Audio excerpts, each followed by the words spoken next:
वाराणसी के काशी हिंदू विश्वविद्यालय में नीति आयोग के सदस्य वीके सारस्वत ने प्रेस के सवालों का जवाब दिया और वाराणसी पूर्वांचल और देश के विकास को लेकर कई अहम पहलुओं पर अपने विचार साझा किए। इस दौरान उन्होंने बीएचयू और नीति आयोग के बीच भविष्य में संभावित सहयोग और योजनाओं पर चर्चा की।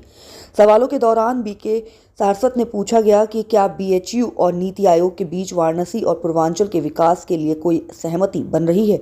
इस पर उन्होंने कहा, हमारी प्राथमिकता ये है कि बीएचयू जैसी संस्थाएं क्षेत्रीय विकास में सहयोग करें, विशेष रूप से स्टार्टअप और नवाचार में क्षेत्र में। सारस्वत के सवाल किया गया कि क्या बीएचयू में स्टार्टअप को बढ़ावा देने के लिए नीति आयोग के पास कोई विशेष योजना है। इस पर उन्होंने बताया, हमारे पास देश भर के स्टार्टअप के लिए कई योजनाएं हैं और बीएचयू को इस प्रक्रिया का अहम हिस्सा बनाने पर विचार चल रहा है। आगे पूछा गया कि अटल आवासीय स्कूलों की डिमांड दूसरे राज्यों में भी बढ़ रही है, क्या नीति आयोग इस पर कुछ कदम उठा रहा है। उन्होंने कहा कि यह एक बेहतरीन पहल है और हम इसे दूसरे राज्यों में भी लागू करने पर विचार कर रहे हैं ताकि हर बच्चे को गुणवत्तापूर्ण शिक्षा मिल सके। सारस्वत से जब पूछा गया कि बनारस, गाजीपुर, जौनपुर, चंदौली, बीरजापुर और भदोई को एनसीआर की तर्ज पर विकसित करने की योजना कब लागू होगी, तो उन्होंने कहा कि ये योजना हमारे एजेंडे में है और जल्द ही इस पर काम शुरू होगा। नीति आयोग ने वाराणसी और मिर्जापुर मंडल के 6 जिलों में मेट्रो परियोजना की योजना बनाई है, जिसका मकसद इन क्षेत्रों में मजबूत कनेक्टिविटी स्थापित करना है। सारस्वत ने कहा कि ये परियोजना जल्द ही जमीन पर उतरने वाली है, जिससे इन क्षेत्रों की कनेक्टिविटी और अवसंरचना में सुधार होगा। नीति आयोग के सीईओ BR सुब्रमण्यम ने 10 फरवरी को घोषणा की थी कि वाराणसी, मुंबई, सूरत और विजाग को 2047 तक आर्थिक विकास में सक्षम बनाने के लिए एक रणनीति तैयार की जा रही है। इस पर सारस्वत ने कहा कि हम इस दिशा में तेजी से काम कर रहे हैं और इन योजनाओं को जल्द लागू करने की कोशिश की जा रही है। सारस्वत ने यह भी पूछा गया कि पूर्वांचल के उत्पादों के लिए ट्रेड सेंटर की स्थापना और औद्योगिक विकास की योजनाएं कब धरातल पर आएंगी। इस सवाल पर उन्होंने कहा कि पूर्वांचल के हस्तशिल्प और GI उत्पाद के लिए विशेष केंद्र स्थापित किए जाएंगे। इसके अलावा वह क्षेत्र में रोजगार के अवसर बढ़ाने के लिए ऑटोमोबाइल और अन्य बड़े उद्योगों की स्थापना भी विचार चल रहा है। जौनपुर, गाजीपुर, चंदौली, मिर्जापुर और भदोई से वाराणसी तक तेज रफ्तार ट्रेनों के संचालन की योजना पर सारस्वत ने कहा कि हम इस योजना पर काम कर रहे हैं ताकि इस क्षेत्र की कनेक्टिविटी और सुविधा को बेहतर बनाया जा सके। साथ ही रेलवे लाइनों के किनारे लॉजिस्टिक पार्क की स्थापना की भी योजना है। सर, 61 एनुअल कन्वेंशन है, क्या कहना चाहिए? मेरा नाम है डॉक्टर वीके सारस्वत। मैं मेंबर नीति आयोग हूँ और पास्ट में मैं साइंटिफिक एडवाइज़र था रक्षा मंत्री का, सेक्रेटरी DRDO का था और मैंने अपनी पूरे कैरियर में मिसाइल्स बनाए हैं और आजकल मैं एनर्जी सेक्टर पे, मिथनॉल सेक्टर पे, क्लाइमेट कंट्रोल पे कार्य कर रहा हूँ। विभिन्न एरियाज़ में मेरा आजकल है, जैसे मैं इंडस्ट्रीज़ पे काम करता हूँ, एनर्जी पे काम करता हूँ, ऑल्टरनेट फ्यूल्स पे काम करता हूँ। आज का जो विषय है जिसके लिए मैं यहाँ आया हूँ, ये 61 कन्वेंशन है इंडियन जियोफिजिकल यूनियन का। ये यूनियन का पर्पज़ ये है कि सब मिलके, एकेडमिया, इंडस्ट्री और नेशनल लेबोरेटरीज मिलके क्लाइमेट के ऊपर जो हमारे अर्थक्वेक्स होते हैं, सुनामीज होती हैं, ओशन में जो होता है, ओशन का क्लाइमेट से क्या संबंध है, किस तरह का पॉल्यूशन हो रहा है, ये क्यों हो रहा है, इन सब विषयों पर एक मूल रूप से बातचीत करना और क्या क्या टेक्नोलॉजीज़ हमको डेवलप करनी चाहिए, क्या इंफ्रास्ट्रक्चर हमको बनाना चाहिए जिससे कि हम अच्छे से अच्छा वेदर का प्रेडिक्शन कर सकें, क्लाइमेट चेंज का प्रेडिक्शन कर सकें और जो मूलभूत कारण हैं क्लाइमेट को में चेंजेस आ रहे हैं उनके बारे में गौर करके उनको मिटिगेट कर सकें। तो ये कन्वेंशन बहुत इम्पॉर्टेंट है। यहाँ हमारे बहुत से एकेडमिक इंस्टीट्यूशंस के लोग आए हैं, स्टूडेंट्स आए हैं, नेशनल लेबोरेटरीज लाइक NGRI और वगैरह से लोग आए हैं, तो उनका विचार विमर्श होगा।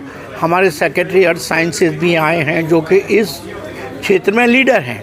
उनका कार्य ये है कि अर्थ साइंसेज की जितनी भी टेक्नोलॉजीज़ हैं उनको डेवलप करना और उनको आगे ले जाना, और वो इसके प्रेसिडेंट भी हैं मिस्टर प्रोफेसर रविचंद्रन, और वो ही इसको आगे ले जाएंगे। तो सरकार की तरफ से और जो है साइंटिस्ट जो है लगातार वेदर, क्लाइमेट, ग्लोबल वार्मिंग पे काम कर रहे हैं, जी हाँ। लेकिन फिर भी कहीं ना कहीं जो है ये कार्य पूरा सफल नहीं हो रहा, इसका क्या कारण है? देखिए, साइंटिस्ट काम करते हैं समझने के लिए कि ग्लोबल वार्मिंग क्यों हो रहा है। उसके कारण सबको मालूम पड़े। ग्लोबल वार्मिंग इसलिए हो रहा है कि हमारी ग्रीन हाउस गैस एमिशंस बहुत ज़्यादा हैं।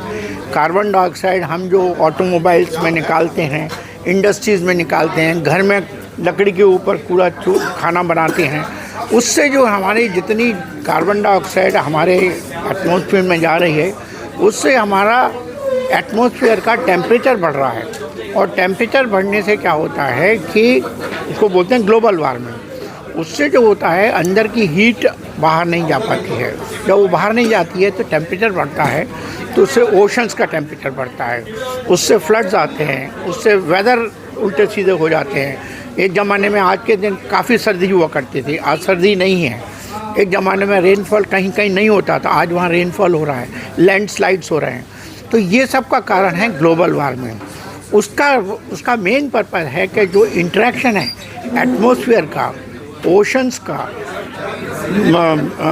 माउंटेन्स का, सॉलिड अर्थ का, आयन जो हमारी बर्फ़ है अंटार्कटिका में और आर्कटिक में, वो जो है पोलर जिसको स्फीयर बोलते हैं, उन सब का आपस में जो इंटरेक्शन है वो क्लाइमेट को कंट्रोल करता है। उसकी अंडरस्टैंडिंग ये लोग यहाँ पे अच्छी तरह से टेक्नोलॉजी के ज़रिए लाना चाहते हैं, जिससे हम और ज़्यादा अच्छा प्रेडिक्ट कर सकें कि हमारे आने वाले भविष्य में क्या होगा और उसको किस तरह से मिटिगेट किया जाए। तो सर, वैकल्पिक ऊर्जा या वैकल्पिक ईंधन के तौर पे सबसे ज़्यादा जो अभी प्रयोग चल रहा है वो हाइड्रोजन पे चल रहा है। जी, इस पे क्या कहना चाहिए सर? कितनी हाइड्रोजन एक ऑल्टरनेट फ्यूल है, क्लीनेस्ट फ्यूल जिसको हम बोलते हैं। और हमारे देश ने national green hydrogen mission launch किया है, जिसके ऊपर माननीय प्रधानमंत्री महोदय ने 19,000 करोड़ रुपए का प्रावधान किया है।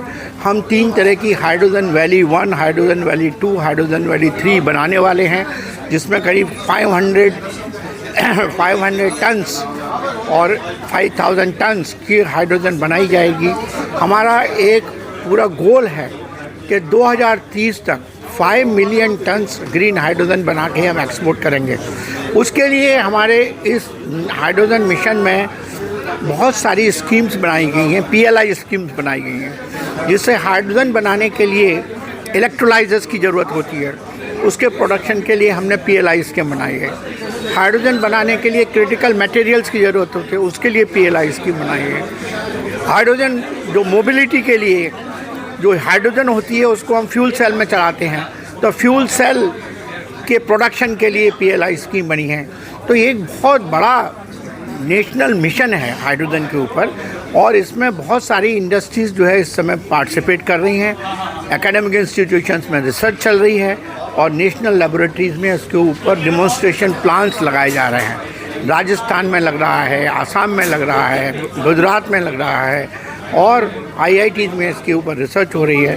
तो नेशनल हाइड्रोजन मिशन हमारे देश का एक बहुत बड़ा मिशन है। तो आने वाले समय में सर क्या माना जाए, गाड़ियाँ कब तक दौड़ेंगी सड़कों पे हाइड्रोजन से? ऑलरेडी आप जानते हैं कि देखिए कई क्षेत्रों में, जैसे इस समय लेह लद्दाख में, इस समय लद्दाख में हमारे यहाँ 15 बसेज हाइड्रोजन से चल रही हैं। NTPC ने बसेज चलाई हैं वहाँ पर। इसी तरह और भी छोटे छोटे तौर पर, जैसे पूना में KPIT ने एक बस चलाई थी हाइड्रोजन के ऊपर।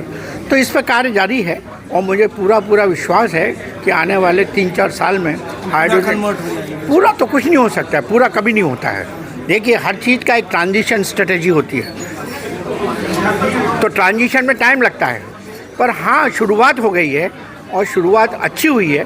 और मुझे लगता है कि जैसे जैसे हाइड्रोजन की कीमत कम हो जाएगी, हाइड्रोजन की कीमत अभी ज़्यादा है, जैसे जैसे हाइड्रोजन की कीमत कम होती चली जाएगी वैसे वैसे हाइड्रोजन मोबिलिटी बढ़ जाएगी और हाइड्रोजन का प्रयोग ऊर्जा उत्पन्न करने में ज़्यादा हो जाएगा।